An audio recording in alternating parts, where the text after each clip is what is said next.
اعوذ باللہ من الشیطان الرجیم، بسم اللہ الرحمن الرحیم۔ معزز خواتین و حضرات، السلام علیکم ورحمۃ اللہ وبرکاتہ۔ آج ہم گوشہ کمال کی نشست نمبر 156 میں ہیں۔ ہمارا آج کا موضوع وہی ہے پچھلی نشست والا، یعنی یہ کیسی سرکار ہے۔ تو یہ سمجھ لیں کہ پچھلی نشست کا یہ دوسرا حصہ ہے۔ آج ہم جس معاملے میں گفتگو کریں گے وہ میں نے جیسے پہلے بتایا تھا کہ حکمرانوں اور ایک میں نے دنیا دار مولوی کا ذکر کیا تھا، ان کے درمیان ہم مطابقت قائم کرنے کی کوشش کریں گے۔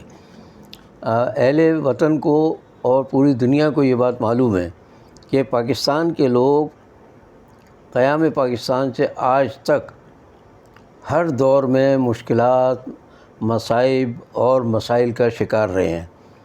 حکمرانوں نے سب نے دعوے کیے کہ ہم لوگوں کے مسائل حل کر دیں گے، لیکن آج تک کوئی بھی نہیں کر سکا، اور کر اس لیے نہیں سکا کہ نیت نہیں تھی۔ نیت اگر ہو تو منزل آسان ہوتی ہے۔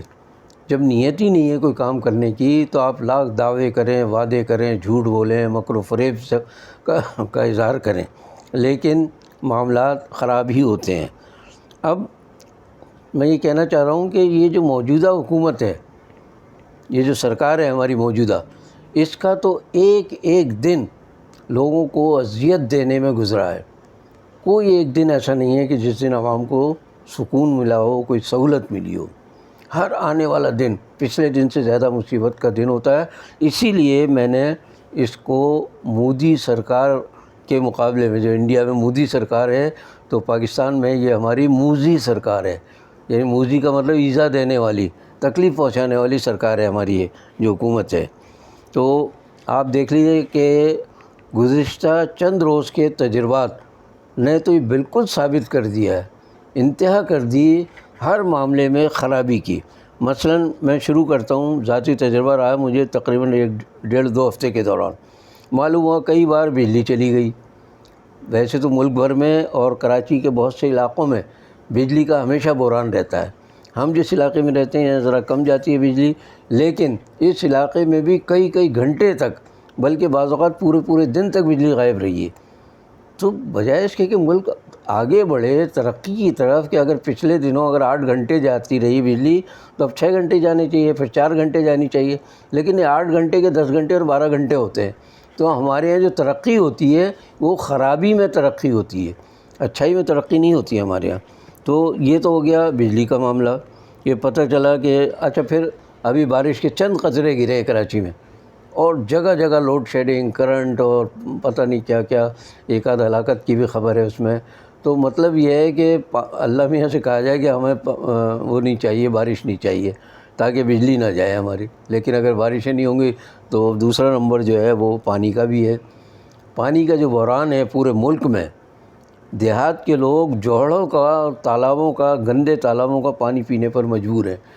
میں نے اپنی آنکھوں سے دیکھا ہے، پھلیلی نہر جو حیدرآباد کے قریب ہے، وہاں ایک طرف بھینسیں نہا رہی ہیں، ایک طرف لوگ برتن دھو رہے ہیں، کوئی خرابی کپڑے دھو رہے ہیں، اور اسی پانی سے دیہات کے لوگ، غریب لوگ جن کو پانی نہیں ملتا، وہ اسی سے اپنی پیاس بجھاتے ہیں۔ تو ظلم کی انتہا ہی ہے کہ مطلب کہ عوام کو تو کوئی سہولت دینی نہیں ہے، ان کو تو ہمیشہ تکلیف میں ہی مبتلا رکھنا ہے۔ یہ خالی آج کی بات نہیں کر رہا ہوں، ہمیشہ سے رہا ہی ہے۔ تو پانی غائب عام دنوں میں، اور کبھی پانی کا پریشر زیادہ ہو جائے تو پتہ چلا پائپ لائن پھٹ گئی ہے۔ اب پائپ لائن پھٹ گئی تو 2-3 دن کے لیے پانی جو تھوڑا بہت آ رہا تھا وہ بھی گیا۔ مطلب یہ کہ خرابی ہی خرابی، اچھائی تو ہے ہی نہیں۔ پائپ لائن بھی ایسی نہیں ڈالیں گے کہ پانی کا پریشر برداشت کر سکے، تو اسی لیے شاید پانی بھی کم چھوڑتے ہیں اس میں، اور پانی کم چھوڑتے ہیں تو پانی کی وجہ سے لوگ جو ہے، کمی کی وجہ سے لوگ پیاسے بھی رہتے ہیں، اور ان کی دیگر ضروریات صفائی کی وہ بھی پوری نہیں ہوتی۔ تو اب آپ دیکھیے کہ بجلی کی وجہ سے بھی پانی کی کمی ہوتی ہے، اس لیے کہ موٹر اور پمپ وغیرہ سارے بجلی سے چلتے ہیں۔ معلوم ہوا کہ ویسے ہی پانی نہیں آ رہا، اور بجلی نے اور جو تباہی مچائی ہے تو پانی سے بھی محروم کر دیا لوگوں کو۔ اچھا، اس کے بعد ایک اور چیز جو پچھلے دنوں محسوس ہوئی کہ کراچی میں کبھی گیس کا بحران ہم نے سنا تھا۔ پچھلے دنوں گیس کی بھی لوڈ شیڈنگ ہوتی رہی، اور اعلان کیا گیس کے محکمے نے کہ جی فلاں شاید کوئی 7 جولائی شاید تاریخ مقرر کی تھی کہ اس وقت تک پریشانی رہے گی۔ بھائی کیوں رہے گی پریشانی؟ یہ تو نہیں بتایا آپ نے، کیوں نہیں گیس کی لوڈ شیڈنگ یا قلت کیوں رہے گی؟ پاکستان میں گیس کی کوئی کمی نہیں ہے، اتنے ذخائر ہیں ہمارے پاس. اور ہماری جو نئی حکومت آئی تھی 3 سال پہلے، اس نے تو آتے ہی کہا تھا کہ پاکستان کراچی میں جو سمندر ہے اس کے تھوڑے فاصلے پر آگے جا کر گیس کے بڑے ذخائر ہیں. یعنی پانی کے اندر گیس کے بہت سارے ذخائر انہوں نے بتائے، وہ کہاں گئے ذخائر کسی کو نہیں پتہ. اگر تھے تو 3 سال میں نکال کے گیس کی قلت ہی دور کر دیتے آپ. بات پھر وہی کہ نیت ہو تو کریں نا، نیت تو ہے ہی نہیں سرے سے عوام کو یعنی سہولت دینے کی. اب ایک آخری چیز، میں نے 4 چیزیں منتخب کی تھی پچھلے 2-3 ہفتوں میں جو تکلیف ہوئی مجھے. ایک ہے ٹیلی فون. ٹیلی فون کا محکمہ بہت زیادہ پیسے کمانے والا محکمہ ہے پاکستان میں، اس کی آمدنی کا کوئی اندازہ نہیں ہے. اور چونکہ بیرونی ہاتھوں میں دیا ہوا ہے تو سارا ہمارا جو پیسہ ہے وہ باہر منتقل ہو جاتا ہے. ہم کہتے ہیں جی ہمارے ذرے مواد اللہ کے ذخائر جو ہیں وہ نہیں بڑھ رہے ہیں. وہ بڑھیں گے کیسے بھائی؟ آپ نے سارا ملک بیچ کھایا ہے، آپ نے ٹیلی فون کا موقع بھی دے دیا کسی کو، تو اس کے بعد قیمت زیادہ ٹیلی فون کے. پہلے 1 روپے کا کتنے، پہلے تو بالکل فری بھی رہا ایک زمانے میں ٹیلی فون لوکل، یعنی کراچی شہر میں اگر ہیں تو کراچی میں فری ہوگا. لیکن اب قیمت بھی بڑھ گئی اس کی، اور آئے دن یہ ٹیلی فون ڈیڈ ہو گیا. ڈیڈ ہونے کا مطلب مردہ ہو گیا، مر گیا ٹیلی فون. اور اس کو زندہ کیسے کریں؟ جب آپ شکایت کریں وہاں 1218 ہے کراچی کا نمبر شکایت کا، وہاں شکایت کریں تو وہ پہلے تو وہ 3-4 زبانوں میں خوش آمدید کہیں گے ہمیں، اور اس کے بعد آپ کو فلاں چیز کی شکایت ہے تو نمبر 1 دبائیے بٹن، فلاں چیز کی شکایت ہے 2 دبائیے، 3 دبائیے، 4 دبائیے، 8-9 بٹن تک دبانے کے بعد کبھی اگر ان کا موڈ ہوتا ہے تو کہتے ہیں 0 دبائیے تاکہ آپ کو ہم اپنے نمائندے سے بات کرا دیں. میں کئی بار ان لوگوں سے کہہ چکا ہوں کہ بھائی پہلا نمبر نمائندے سے شکایت کا آپ رکھا کریں. اتنے سارے بٹن دبانے کے بعد کہتے ہیں نمائندے سے، اور درمیان میں کئی بار کہتے ہیں جی آپ نے صحیح نمبر نہیں دبایا اس لیے اب دوبارہ فون کیجئے، مطلب پھر پیسے خرچ کیجئے آپ. تو کہنے کا مقصد یہ ہے کہ یہ لوٹ مار کا نظام ہے کہ خرابی کرو، پھر اس کے بعد اس کے ساتھ منسلک جو چیزیں نیٹ ہے، وائی فائی جسے کہتے ہیں، وہ ہم نے جب سروس لی تھی تو کچھ کم پیسوں کی تھی، وہ بڑھتے بڑھتے انہوں نے 200-300-400 روپے چپکے سے بڑھا دیے. اور آئے دن ٹیلی فون والوں کا ہمیں پیغام آتا رہتا ہے، وہ کہتے ہیں جی اب فلاں ہم نے سروس دی ہے اور 400 روپے آپ کے زیادہ لگیں، بڑی اچھی سروس ہے. مطلب یہ کہ ترغیب دیتے ہیں کہ ہم اور پیسوں کی سروس لیں. میرے بیٹے نے لے رکھی ہے اور پیسوں کی سروس، اس کا بھی وہی حال ہے. جنہوں نے ہم سے کم پیسوں کی لی ہوئی ہے سروس، ان کا بھی وہ حال ہے. حال سب کا ایک جیسا ہے، لیکن کہتے ہیں اور پیسے دیجیے اور پیسے دیجیے آپ. اب ان کی سروس شاید 2800 روپے 3000 تک پہنچ گئی ہے، جبکہ میں نے لی تھی اس وقت 2000 کی تھی یہ. اور حالت یہ ہے کہ آئے دن اس کے وہ جو ہوتا ہے خود وائی فائی کا جو وہ ہمیشہ خراب رہتا ہے، وہ بہت سلو اسپیڈ. میرا یہ پروگرام 15-20 منٹ کا ہوتا ہے، اس کو جب میں اپلوڈ کرنا چاہتا ہوں تو مثال کے طور پر وہ کہتے ہیں 30 منٹ میں ہو جائے گا اپلوڈ. تھوڑی دیر میں آتا ہے کہ نہیں 40 منٹ میں ہوگا، 50 منٹ، کبھی 1 گھنٹہ، پھر آتا ہے کہ 2 گھنٹے میں ہوگا. 3 گھنٹے تک جو 15-20 منٹ کا جو پروگرام ہے وہ کہتے ہیں 3 گھنٹے میں ہوگا اپلوڈ. وہ بھائی کیسی آپ کی سروس ہے؟ اتنے پیسے بھی لے رہے ہیں ہم سے اور ہمیں 3 گھنٹے تک انتظار کراتے ہیں، اور بعض اوقات وہ نہیں ہوتی تو ہم بند کر دیتے ہیں. تو ٹیلی فون کے موقع سے میرے اس پروگرام کا براہ راست تعلق ہے. پچھلے دنوں تو لائٹ بھی نہیں تھی اور ٹیلی فون بھی گڑبڑ کر رہا تھا، جو میں جب ریکارڈ کرا رہا تھا تو گرمی سے برا حال، پنکھا چلا نہیں سکتے اس لیے کہ آواز آتی ہے اس کی. تو کہنے کا مقصد ہے کہ لائٹ بھی نہیں اس دن اور ٹیلی فون بھی خراب. تو پریشانی میں جو کچھ ہم نے کیا اس میں گڑبڑ ہو گئی، پھر وہ ایڈیٹنگ کے لیے دوسری کی خدمات حاصل کرنی پڑی ہمیں. تو یہ حال ہے ہمارے ملک میں. 4 موقعوں کا ذکر کیا ہے میں نے ابھی، باقی ہر جگہ کسی ڈپارٹمنٹ میں کہیں چلے جائیے آپ، کہیں آپ چلے جائیے تعلیم کے شعبے میں، صحت کے شعبے میں، دنیا میں کہیں جائیں، یعنی پاکستان میں کسی بھی شعبے میں، ان سب کا ایک ہی حال ہے. اور وہ دراصل یہ تمام حکومتیں ہمیشہ دعوے کرتی ہیں، وعدے کرتی ہیں، اور یہ سب منافقت کے سمجھ لیں مظاہر ہیں. یہ منافقت کے سب کچھ نہیں ہے کہ آپ کہہ کچھ رہے ہیں کر کچھ رہے ہیں. اس لیے کہ منافق کی 3 بڑی نشانیاں بیان کی گئی ہیں. سب سے پہلی نشانی یہ ہے کہ جب وہ بات کرتا ہے تو جھوٹ بولتا ہے. وہ جھوٹ بولنا اس کے شعائر میں نمبر 1 ہے. آپ منافق کو دیکھیے، جب بھی بات کرے گا جھوٹ بولے گا۔ پھر دوسری اس کی خرابی یہ ہے کہ وہ امانت لے گا اگر کسی سے تو امانت میں خیانت کرے گا۔ امانت، جھوٹ کے علاوہ امانت میں خیانت کی بدترین مثال ہمارے قرآنوں میں موجود ہے۔ سرکاری خزانہ عوام کا پیسہ ہے یہ، تو عوام کے خون پسینے کی کمائی سے آپ ٹیکس لے کر جو خزانہ جمع کرتے ہیں، اس کا استعمال اس قدر غلط ہوتا ہے کہ جو مراعات یافتہ طبقے ہیں ان کو اس میں سے خوب مراعاتیں دی جاتی ہیں، خوب بہت زیادہ مراعات دی جاتی ہیں اور انہیں فائدہ پہنچایا جاتا ہے، اور عوام کو اسی حساب سے تکلیف دی جاتی ہے۔ تو سمجھ لیں، اب پچھلے دنوں ایک دیکھ لیجیے آپ، بات آئی تھی کہ ان کے سر پر جن لوگوں نے ہما بیٹھایا تھا ان کی تنخواہوں میں 15% اضافے کا اعلان کیا ہے۔ لوگوں نے پوچھا بھائی کہ ان کو کیا دینے کی ضرورت تھی؟ تو یہ تو نہیں بتا رہا کہ ان کی وجہ سے ہم برسر اقتدار ہیں، بلکہ یہ کہا کہ 2 سال سے ان کی تنخواہ نہیں بڑھی۔ چلیے صاحب 2 سال سے ان کی نہیں بڑھی، لیکن 5-5 6-6 سال ہو گئے، دوسرے جو سول ملازمین ہیں ان کی تنخواہیں بھی تو نہیں بڑھی ہیں، تو آپ ان کو 15 کے بجائے 20% دیں ان کو، تو ان کو دینے کے لیے کچھ نہیں ہے۔ دیں گے ان کو جن کے پاس پہلے سے بہت کچھ ہے، مراعات بہت زیادہ ہیں، ریٹائرمنٹ کے بعد بھی ان کے پاس اتنا مال و دولت ہوتا ہے کہ پلازے خریدتے ہیں، بناتے ہیں، سنیما ہاؤس بناتے ہیں، شادی ہال بناتے ہیں، اور ٹرانسپورٹ کے کاروبار پہ ان کا قبضہ ہے۔ ایک ایک چیز جہاں آپ نظر ڈالیے معلوم ہے سے فلاں مقتدر ادارے کے لوگ سربراہ ہیں یا وہ اس کے مالکان ہیں۔ تو یہ تو ہو گئی دوسری بات امانت میں خیانت کی، جو ہمارے قرآنوں کا طرۂ امتیاز ہے۔ پھر آخری بات اس میں یہ ہے کہ وعدہ کرے تو پورا نہ کرے۔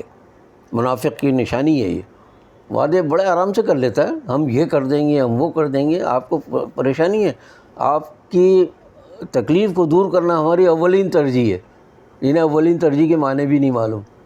اولین ترجیح ہوتی ہے 10 چیزوں میں سے ایک کی، کہ مثال کے طور پر ٹرانسپورٹ ہے، تعلیم ہے، فائنینس ہے اور صحت ہے، جتنے شعبے ہیں ان میں سے تعلیم کے شعبے کو فروغ دینا ہماری اولین ترجیح ہے۔ اس کا مطلب ہے کہ ہم سب سے پہلے اس کو کریں گے۔ یہ جائیں گے صحت کے شعبے میں، وہ کہیں گے صحت ہماری اولین ترجیح ہے۔ تعلیم میں جائیں گے، کہیں گے ہم تعلیم ہماری اولین ترجیح ہے۔ اور اسی طرح پانی کا مسئلہ، بجلی کا، یہ ہماری اولین ترجیح ہے۔ اولین ترجیح کہاں ہو گئی؟ 4 ترجیحات ہو گئی وہ تو ایک بات منافق کے بارے میں ایک بالکل بنیادی اصول یہ ہے کہ یہ بظاہر مسلمان نظر آتا ہے، بڑا پکا نمازی بھی ہوگا، حاجی بھی ہوگا، زکوٰۃ بھی دے گا، ساری خوبیاں اس کے اندر بظاہر جو اسلام نے بتائی ہیں، وہ سب ہونے کے باوجود یہ کیا کرتا ہے؟ بباطن، یعنی اندر سے خبیث ہوتا ہے، یہ اندر سے اس کی نیت ہی نہیں ہوتی، یہ اندر سے کافر ہوتا ہے۔ اور آپ کو حیرت ہوگی اس بات پر کہ کافر اور مشرک سے بھی زیادہ کم درجہ ان کو جہنم میں ملے گا، یعنی سب سے نچلے درجے میں منافق ہوں گے، جبکہ کافر اور مشرک بھی ان سے اوپر ہوں گے۔ تو اس سے اندازہ کر لیں کہ منافق کو کتنا برا سمجھایا ہے اسلام نے اور اللہ تعالیٰ نے اور حضور صلی اللہ علیہ وسلم نے۔ لیکن ہمارے یہاں منافقت کی مثالیں ہی نہیں بلکہ اعلیٰ مثالیں ہر قدم پر مل جائیں گے۔ ہر 1 منٹ کے بعد جھوٹ بولیں گے، پھر پلٹی کھائیں گے، کہیں گے نہیں وہ ایسا ہو گیا تھا، وہ ہم نے سمجھا نہیں تھا، ہمارے پاس وسائل نہیں تھے تو اس لیے ہم نے کہہ دیا۔ تو منافق کی یہ تیسری نشانی یہ بھی ہمارے قرآنوں میں بہت زیادہ پائی جاتی ہے، جبکہ یہ احساس بھی نہیں کرتے کہ جہنم کے سب سے نچلے درجے میں ڈالے جائیں گے۔ اچھا، اب اس کے علاوہ دیگر علامات بھی ہیں، یہ تو بڑی علامات ہیں، تو ان کے اندر بے حیائی اور فحش کلامی یعنی گالی گلوچ، بلکہ مکر و فریب اور بددیانتی اور بار بار اپنی بات سے پھرنا یعنی یو ٹرن لینا، یہ ساری منافقوں کی نشانیاں ہیں۔ اور ان سب سے بڑھ کر مال و مناصب کا حریص ہوتا ہے، لالچ کا اس کا یہ عالم ہے کہ یہ مال بھی مل جائے، یہ عہدہ بھی مل جائے اور اختیارات بھی مجھے مل جائے، دوسرے کو کچھ نہ ملے، جو ملنا ہے مجھے مل جائے۔ تو اب میں آتا ہوں اس بات پر کہ یہ کہتے ہیں کہ ہم مدینہ جیسا فلاحی معاشرہ قائم کریں گے۔ تو ان کے آثار سے پتہ چلا کہ ان کے ذہن میں مدینہ جیسا فلاحی معاشرہ کیا ہے۔ وہ یہ ہے کہ مدینہ کے معاشرے میں حضور صلی اللہ علیہ وسلم کے زمانے بجلی نہیں تھی تو بجلی بھی ختم کر دو، ان کے زمانے میں گیس نہیں تھی تو گیس بھی ختم کر دو، اسی طرح پانی کا گھر تک انتظام نہیں تھا، نل وغیرہ نہیں تھے اس زمانے میں، لوگ بھر کے لاتے تھے، تو نلوں کا بھی پانی کا بھی سسٹم ختم کر دو، اور آخر میں ٹیلی فون وغیرہ اور یہ موبائل اور یہ ساری چیزیں تو تھی نہیں سرے سے، تو ان سب کو ختم کر دو تو مدینہ کا معاشرہ قائم ہو جائے گا۔ یعنی مدینہ کے معاشرے میں جو چیزیں یہ جو جدید دور کی نہیں تھی تو ہم ان سب کو چھین لیں لوگوں سے، تو ہم کہیں گے دیکھیں مدینہ جیسا معاشرہ قائم ہے۔ حضور اس کے زمانے میں یہ سب چیزیں کہاں تھی، ہم نے ساری چھین لی آپ سے۔ اب آئندہ چل کر ہم آپ سے ٹرانسپورٹ بھی لے لیں گے، ریڈیو ٹی وی بھی چھین لیں گے، اور اس طرح موبائل اور نیٹ ورک اور یہ ساری چیزیں ہم آپ ایک ایک کر کے چھین لیں گے۔ جب ساری چیزوں سے آپ محروم ہو جائیں گے تو حضور صلی اللہ علیہ وسلم کے دور میں پہنچ جائیں گے، نہ بڑی عمارتیں ہوں گی، نہ اے سی ہوں گے، کچھ نہیں ہوگا، بس وہ سادہ زندگی، بلکہ جھونپڑیوں جیسی زندگی، کچے پکے مکانات کی زندگی۔ تو دیکھیے ہم نے مدینہ جیسا فلاحی معاشرہ قائم کر دیا ہے، یہ کہہ دیں گے آخر میں جا کر یہ۔ تو اب میں نے جو شروع میں ذکر کیا تھا کہ قرآنوں کا اور دنیا دار مولویوں کا کیا تعلق ہے، میں نے پچھلے نشست میں بتا دیا تھا کہ وہ مولوی صاحب جب پہنچے کھانے کی میز پر، وہ رونے لگے کہ یہ حضور کے زمانے کی چیزیں، حضور کو دال اور یہ چیزیں، تو ہم اس قابل کہاں کہ ہم حضور کا مقابلہ کر سکیں۔ بھائی ہمارے لیے تو وہی لے آؤ مرغن کھانے، بریانی اور تافتان اور یہ ساری چیزیں لائیں، ہم حضور کا مقابلہ کریں گے، سادہ دال کھائیں گے، چاول کھائیں گے۔ تو اب ان کا بھی یہی حال ہے کہ یہ عوام کو کہتے ہیں کہ بھائی آپ، ہم ان کا حضور کا مقابلہ کریں، ہم شاندار، مطلب یہ ہے کہ دال دلیہ تو آپ کھائیں، عوام کھائیں، ہم بہترین کھانے کھائیں گے، بہترین مکانات میں رہیں گے اور خود مزے کریں گے، اور آپ کو ہمیشہ تکلیف میں مبتلا رکھیں گے۔ عیش و عشرت کی زندگی گزارنا ہمارا حق ہے، اور آپ کو مدینہ جیسا معاشرہ چاہیے نا، تو دال چاول کھائیں آپ، اور کچے مکانات میں رہیں، بجلی نہیں ہو، آپ کے پاس پانی نہیں ہو، گیس نہیں ہو، کچھ بھی نہیں ہو، تو آپ کو ہم پہنچانا چاہ رہے ہیں مدینہ جیسے فلاحی معاشرے میں، ہم نہیں پہنچنا چاہ رہے ہیں، ہمارا تو پہلے ہی بہترین معاشرہ ہے، ہم کیوں اس سے نکل کر ادھر آئیں گے۔ تو یہ ہے وہ نیا پاکستان اور مدینہ جیسا فلاحی معاشرہ جس طرف ہماری یہ مودی سرکار پاکستان کو لے جانے پر تلی ہوئی ہے۔ میں آپ سے آخر میں یہ درخواست کروں گا کہ آپ میرے اس پروگرام کو لائک کریں، شیئر کریں اور سبسکرائب کریں۔ باقی بشرط زندگی باقی۔